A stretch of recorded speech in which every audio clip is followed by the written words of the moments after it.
Hello, folks. It's George Leoniak, and welcome to New Geometry. Today, I'm going to be doing quite a different kind of video than I've normally done. Not a lot of slides at all. I have one slide to show. Today's really going to be a discussion more around Metatron's cube, which is a big subject on this channel. I really want to go into kind of more of what a kind of hidden kind of teaching within Metatron's cube is really, and that has a lot more to do with letting go. And I'm going to describe how that's going to relate to Metatron's cube. And let me call up this slide, and I'm going to just talk about it and a lot of other things in relationship to it. But I just want to have one slide up to refer to. So let me share the screen. And all right, so this is going to be the topic for today. Now, I've done quite a number of other videos about Metatron's cube. And of course, Metatron's cube has been considered to be a drawing that contains all the Platonic solids. And my YouTube channel has shown a number of videos that is false. And it doesn't contain all the Platonic solids, particularly the dodecahedron and the icosahedron, which are two golden ratio forms. What I'm showing here is a dodecahedron as an example. Now, how does Metatron's cube really teach letting go? Well, for one, the notion that Metatron's cube contains all the Platonic solids, well, that's a starting place, right? About that notion that it does contain all those is definitely something to inquire into, because it means a lot more than just the geometry of the drawing of the form.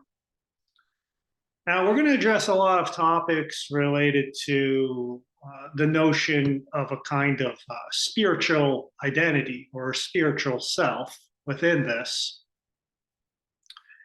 And I want to just also discuss this slide for a moment and why I finally decided to use this red pill, blue pill example from The Matrix, the movie The Matrix. Is not that there's really a choice to be made here around things. It's more about taking in the information and discovering, as a geometer or someone who studies geometry or studies these forms, are we more invested in the story that's associated with the geometry, or the notion that by understanding these things, I'll have a greater, deeper insight into a kind of formulated idea about a notion that I've acquired some sort of wisdom or something like that. But to explore sacred geometry, a lot of that has to go out the window, and you have to approach the whole subject with a sense of openness, really anything in life, with a total openness and I guess a real passion for the truth, as one of my mentors would say. You got to have a real passion for the truth. Now, typically when I brought this topic up of Metatron's cube to people who are unfamiliar that the pattern, which is this pattern right here, this line drawing, because it's so heavily discussed within all sorts of videos on YouTube, Facebook and Instagram posts, constantly repeating over and over the repetition of the significance of the form of the drawing and not shortly after, one of the key things is why it's so powerful is that it contains this blueprint of creation and fundamentally the five platonic solids. So when they first learned this, that it doesn't contain that, there can be like a resistance, even when all the factual information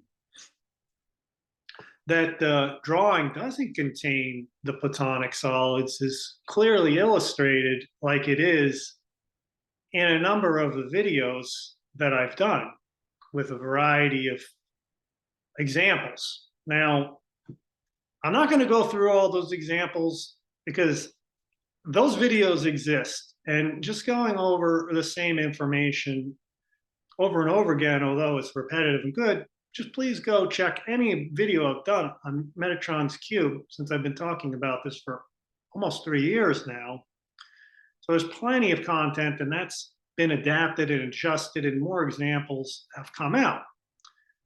But when people learn this, as it says here, it's a potentially unsettling truth. It may not be a truth yet, but it's definitely unsettling because Metatron's cube is being presented in a way to offer a world view that dovetails nicely with a kind of spiritual notion of ourselves as everything is in the universe is connected and interconnected in ways, which is more than just a concept. But the notion that it's contained all in this drawing is, and it's all figured out, and that it's been drawn for millennium, and it was given to us by angels, and we got Metatron's name is on it, puts it into a whole category of almost an assurance for someone that this drawing contains all this information in this kind of condensed information packet, and that that's kind of settling. That's very settling for for a mind that is looking for something that has stability or unmoving or something that's eternal. And sacred geometry is meant to convey sacred truths, eternal truths that are contained within these drawings. So now, as much as Metatron's cube has been waved as the banner of an eternal truth, and for those who have believed that and taken it as a truth, to discover that it isn't a truth or that it's being challenged, that might not only challenge the facts of the drawing, right? Because the facts are easy to figure out, right? The facts are just going to be what they are, as this drawing here is showing. On the right and on the left here, I have two drawings, and this is the only real representation I'm going to show you of how we can kind of look at just the facts of it. And then we'll actually get into a little more of like, what's the part inside of us that is in resistance to the facts? And there must be something else built around the notion of why this symbol has taken on more of a symbol in our subconscious, within our ego, within our own sense of identity, that it means more to us than the information that it contains. So let's just talk about the drawings for a moment, because they've been sitting up here for a little bit. Now, the drawings here I did this morning, and I don't want to show how all the drawings on the right were constructed, because there are three views of the same form here, and they're all orthogonal drawings, which are going to maintain the proportions from one drawing to the next. And This was made with the pattern. You could search it on my site, The Golden Seed of Life. I talk a lot about that pattern on the YouTube channel here. And it has golden ratio circles in a seed of life pattern, which is just 6 circles with one in the center with a golden ratio circles inside it. And all these patterns have golden ratio circles if I was to show you the template they emerge from. But I just want to talk about the form itself and not what they came from. Now, what I'm showing here is that these dotted lines are going to follow through from one vertice of the form above it to a vertice of the form below it. And all the lines are just going to be straight all the way down. And I'm showing you a flat pentagon here that's kind of like on top of the lid. If we flip up this pentagon, this kind of narrow squished one here, I'm showing you that the proportions are the same as whether this is tilted down or if it's flat, okay? It's the same flat pentagon as the middle. And you're gonna notice there's a lot of symmetry, as if you had the form in hand and you were able to rotate it through your hands to a different perspective, 5-fold perspective and 2-fold perspective, and your 3-fold perspective drawings, okay? So these are the 3 symmetries. Now, with Metatron's cube, there's a lot of things going wrong with it from other videos that I could talk about, but it does everything fine with the cube and the octahedron and tetrahedron, but when you get to these golden ratio forms, here's the same drawing of the dodecahedron up here on the left, right? Now, I've taken the scale the same, meaning this pentagon on top is the same as the one on the upper left here. Now, when I flip this down, you'll notice that all of a sudden these lines bend here, right? Because this should maintain the proportion. But with this drawing, it doesn't do that. So the whole thing is a misproportion. So when I now draw my lines to actually show that this is a form that connects to other views, other perspectives, right? It's not this is not a solitary perspective. The one up here on the right, the red pill, is not a solitary perspective disassociated from other views that exist. It's all interconnected. But our situation over here on the left, the blue one, is a fragmented, distorted reality, really, because it's making one view primary, totally disassociated from any other of the views. So I tried my best to show what would happen if I could draw it as a pentagon view of the form, like on the right. So I drew the lines down and did my best to construct another perspective, but you could see it's not connected. The proportions are not providing symmetry to give you a form that is actually of something of reality. Now, as I continued to do it into the 2-fold symmetry, you'll notice once again, we have 2 different size pentagon faces, and everything is once again a distortion. So basically what Metatron's cube is, and I don't want to make this too much about the geometry or lose people here, because this has got bigger implications than just the geometry. This is just a reference point to the life-changing truths that we're encountered with all the time that may be unsettling, but we continue to remain with the distortion of our own perspective, really, outside of the whole. You know, we've formulated a construct here, you know, from basically this drawing. It is a kind of an example of our consciousness. We formulated a storyline around this drawing, and we've attached a lot of meaning to it. and we can even take this symbol on and put it into our own meaning that it means something about me too.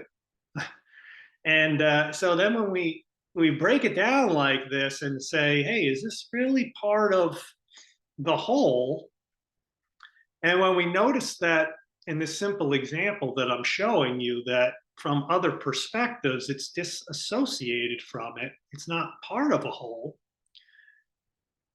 then what do we do with that information? How do we embrace that in an open way? How do we move with it? Now, if you're not really invested into sacred geometry at all, and you haven't taken on the ego of a sacred geometer, this will mean very little to you probably. But of course, the rest of the conversation, just treating it as a bigger, a little microcosm of our macrocosm self, of it means something on those levels if we look at it as like an analogy for our own distortions in perspective of how we view things, right? But if back to the example here, if you're not a sacred geometer, but you may still surround yourself with this type of imagery, and as you get probably more into maybe some spiritual traditions, they use symbology to convey different meanings. And that's why maybe Metatron's cube may have more to teach us now about a consciousness shift that doesn't have to do with the story that it contains everything in the universe and creation, the platonic solids and all those things, and we can associate pyramids with it and this and that, but maybe it has more to do to teach us about how do we let go of something that we've taken on as a notion that we've incorporated into a kind of spiritual identity or spiritual self, a spiritual ego, let's say. How do we let go of that, like so many other things in life that can be let go of as well, that are related to that notion of a center that has a strong ego or identity that resists change. And so there's a multitude of reasons of anyone who's into geometry why they would resist a deep structural change to their way of thinking about or how they've learned sacred geometry in the past, because the techniques are actually quite simple to do, to draw any of these, which of course I teach all my apprentices or other classes. The techniques are easy. You know, the practice is the easy part of doing the drawing. You know, what it means to us as an individual that has our own unique set of attachments to these various symbols that have taken on a bigger meaning, they've taken up a bigger chunk of our perspective of who we are. Well, there may be some resistance to that, because for one, if you're a teacher of geometry and you've taught this for a very long time, well, you have a lot of people looking to you to give them information that is sacred and eternal. Well, you know, as a sacred geometer, you have, you know, one has an obligation to share sacred truths. You know, because you're keeping a lineage of a sacred pattern language alive. That doesn't mean that there will not be mistakes and errors along the way. So you do the best you can. And this was a best you can at the time. But when we operate with openness in our lives, when we see that something doesn't work anymore that once served us, there may be an adjustment period because there's a lot of momentum and energy that's gone in one direction for so long that we pattern on it. It becomes a kind of brain pattern that has its own momentum and energy that can kind of just keep moving because maybe you've taught that for a while, or you've immersed yourself in reading about that or understanding it. So when new information comes into that stream that is moving in that direction, even if it's going in a direction that may not be a truthful one, there's still an opportunity with openness, right? With an ability to see that, wow, we really don't need to go that way anymore because this other opportunity, this other red pill over here, this other thing that is this life-changing truth is showing me something that I didn't see before. And with that, we don't know. There's an unknown. There's an unexpected possibility that exists there that may lead to, as I've shown, and new geometry is a testimony to that. Basically, all my videos are a testimony to that of what happens when that unknown trail presents itself, and we're open to it, and the mystery presents itself. Everything over here is now based on we have it figured out. We feel a certain sense of security and certainty because this is how it's been always done, or at least that's the way it's discussed, right? Even though the symbol itself may have ancient origins, this drawing of this dodecahedron is really quite recent, of only maybe 40 years ago, 40 to 50 years ago. So it's really not that old, although it's taken on the story in everyone's mind that it is of an ancient depiction. So as I'm saying here, when all that momentum is going in that particular direction, it is unsettling because it's such a change to the fabric of how I've been orienting.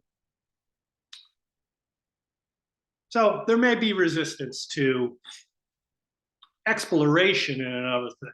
But to know, and this is now really the unsettling part of it for me, is to know the truth, right? But to keep moving in this direction, right? To know the red pill exists, to know that it exists. But this is just so much safer over here. And we keep going with that. Why would it be safer? Well, there could be a lot of recognition associated with it. There could be a lot of relationships associated with it. There could be a whole spiritual kind of language and community that's built up around it.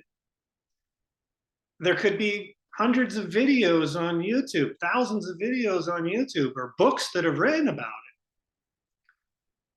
it. And even though it isn't sharing a sacred truth, it's safer to be with that than to step into the unknown and let it go, because of all those relationships that have been connected to it, that are in some way serving some sort of spiritual self or spiritual ego or something like that. So I guess that's what it's saying here is you're basically content with the experience of an ordinary reality, and that we would kind of be okay with, as many are using this symbol to this type of symbol or the type of spirituality that's associated with it, as a kind of shift to a different reality. Yet maybe it's just camouflaged as the same ordinary reality, just with the different skin, with the different packaging. As many folks who are exploring other senses of spirituality that maybe were outside of the one that they may have been born into, and maybe that they've rejected at some point in life, maybe go on a spiritual search and find symbology that starts to match or teachings that match their current sense of who they are. Maybe the possibility that maybe too much hasn't really maybe changed there at a deep fundamental level. And this offers an opportunity to see if that's true or not, right? Maybe the total middle way path here is that it doesn't matter one way or the other about this simple drawings that I'm describing on the left and right. As I said before, maybe there is no choice there. Maybe it doesn't matter if we make a choice. Maybe all this doesn't matter at all to even explore. But if we notice that there's a challenge that comes up in relationship to someone challenging the symbol, or you notice that rise within oneself that, hey, Metatron's cube is where it's been at. That's like fundamental. That contains all the, like, whatever may happen, right? Like if you notice that little thing rise, right? Where does it come from? What's the attachment within that?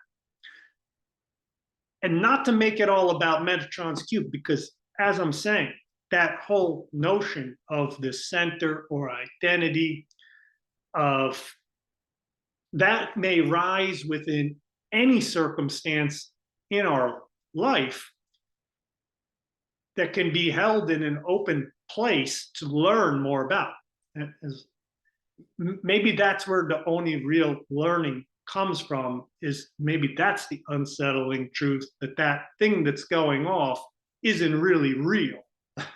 that center that we're holding on to, that sense of egoic self, maybe that's not really real at all. Maybe that's just a fabrication of my own inner making, my own thought structure that's created that egoic center. And that's unsettling when that gets rattled up. But it's easy to project that, or maybe see that more when we have it associated to the things that we identify with around us. So maybe if we see that rise up here for ourselves, maybe that will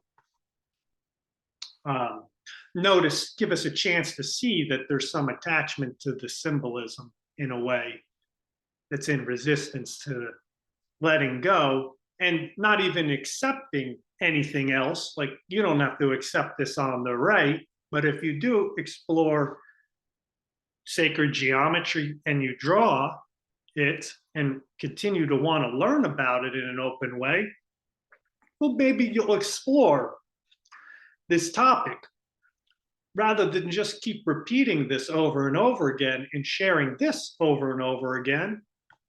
Maybe you'll find your own path of discovery to this drawings on the right here. And that's why there's no circle templates there, because there are a variety of ways to get there that you may discover on your own. But there is something truthful about all of them, and that they're all interconnected interrelated to one another through the golden proportions that they hold between one another.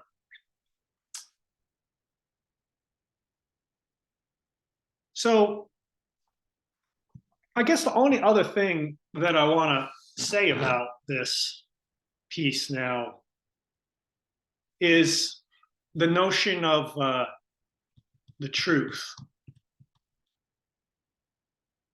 Now, there's a quote that I saw a while ago. I won't mention any names for it, but it's something I've contemplated a lot, and I've contemplated it a lot with studying sacred geometry and all sorts of other introspection that I'm involved in, self-inquiry.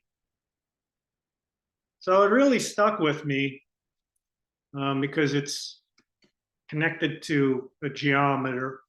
And the quote was about enlightenment.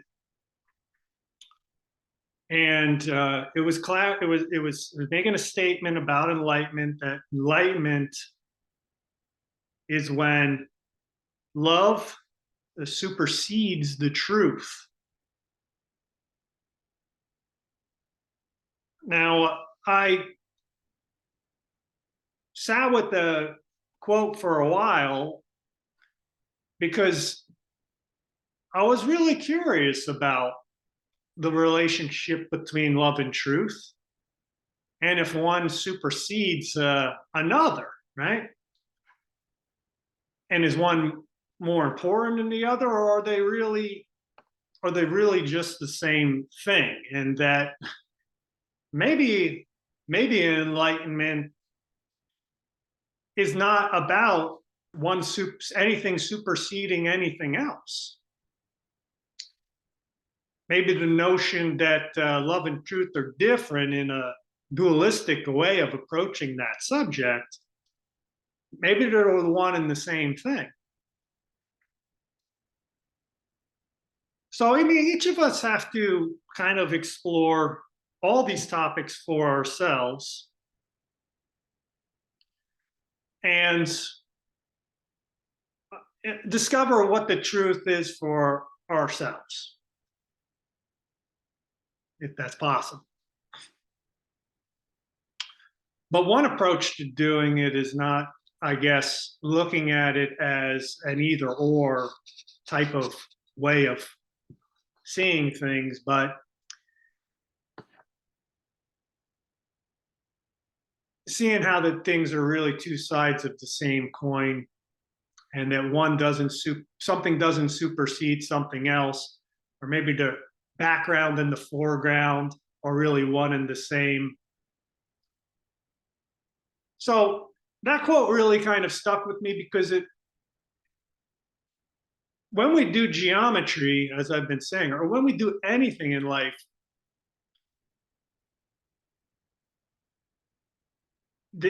does it have a passion for the truth there? Or is something else more important than the truth? And maybe the truth itself and that attentiveness within oneself is love. And the truth and the love are the same, and the wisdom and the compassion. And maybe that's all really one thing, and maybe just different aspects or different perspectives of the one thing, much like the drawing on the right, as if this were love, this were truth, this were wisdom or compassion. And maybe we're just turning that around in different aspects that will manifest itself. Maybe we'll give it a different title at different points when it arises. Whereas over here, if we have a much more separate existence between something that we would call love, or truth, or wisdom, or compassion, or all these types of things, when we do turn those things around or look at it from a different way, we might say, well, this is really primary to this one. because this was created to help create this one, and this one was down here to create this one, and it's a little more hierarchical in its type of structure. So these are just some things to consider. And if you're not into sacred geometry, I hope you could make some parallels to other aspects with your life. But I imagine since you're at my channel and you probably are somewhat into sacred geometry, hopefully this provides some interesting elements to look at in the other areas of our lives, as well as just doing drawings of geometry. And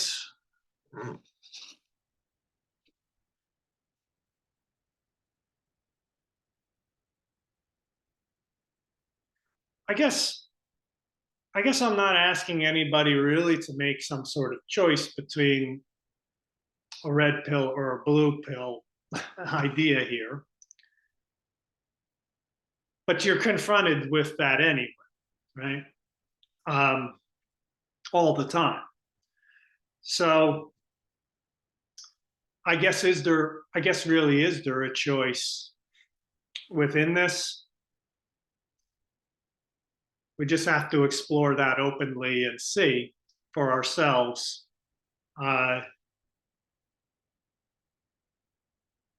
what comes to be after we let this little information that I've been sharing about this kind of all settle in.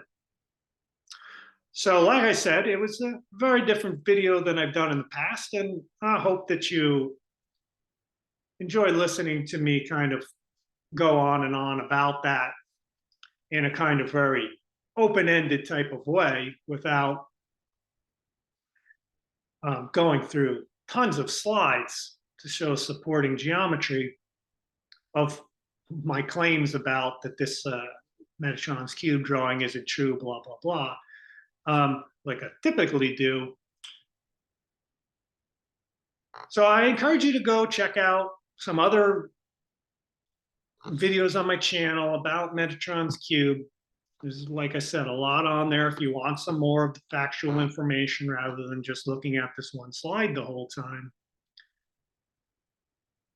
And I encourage you to continue to, explore and get into drawing if you're not drawing yet, because that's really through the doing of it is where you can kind of have your own insights into your exploration of geometry and how you'll understand that working with what I consider to be more of a limiting pattern here that Metatron's cube is offered for working with the golden ratio and the forms that exist in it, to really experiencing and working with a pattern that is more unlimited.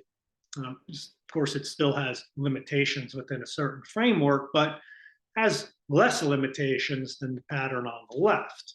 And, we'll always come up to some sort of limitation in our exploration of doing the sacred geometry. But we can always break through those boundaries and set another set of further limitations to finally come to. Is that the truth for our own internal sense of discovery? Well, can we use sacred geometry to help us in understanding our relationship to where we encounter limitations? Well, it's a good little practice to get engaged with, but there are a lot of practices that can show us our limitations. So if you haven't tried sacred geometry and explored it in that type of way, I encourage you to do so. I think you may enjoy it if you want to explore it with an introspective way.